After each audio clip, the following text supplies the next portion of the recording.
चोली से तोहरा फेंकै छौगे भाप आहि रे बाप रे बाप।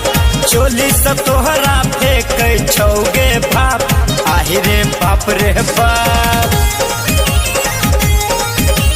चोली से तोहरा फेंकै छौगे भाप।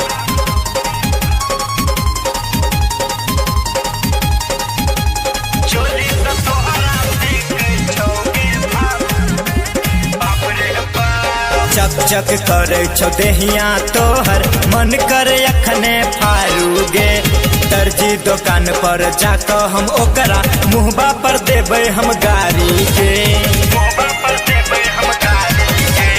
चक चक करे छौ देहिया तोहर मन करे अखने फारूगे। दर्जी दुकान पर जाकर हम ओकरा मुहबा पर देबै हम गारी के।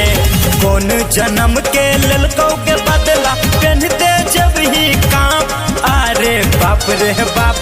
चोली से तोहरा फेंकै छौगे बाप आहि रे बाप रे बाप। चोली से तोहरा फेंकै छौगे बाप आहि रे बाप रे बाप। चोली से तोहरा फेंकै छौगे बाप।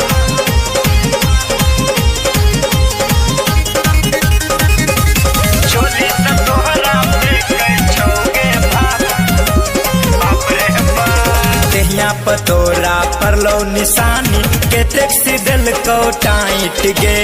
पूरा देहिया गरम क देलकौ जेना लगे छौ करबाइट गे। जेना लगे छौ करबाइट गे।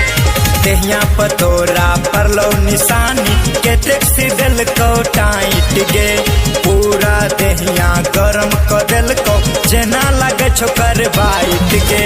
वीरेंद्र मंडल सा भेले एहन कौन पाप अरे बाप रे बाप। चोली से तोहरा फेंकै छौगे भाप आहि रे बाप रे बाप।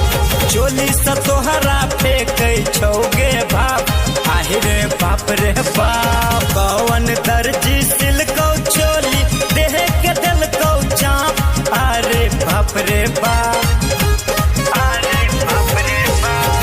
कौन दर्जी सिलकौ चोली देह के देलकौ चाप अरे बाप रे बाप। चोली से तोहरा फेंकै छौगे भाप आहि रे बाप रे बाप। चोली से तोहरा फेंकै छौगे भाप आहि रे बाप रे बाप। अरे बाप रे बाप, ई तो पूरा धुआं फेंक देलकै रे भाई।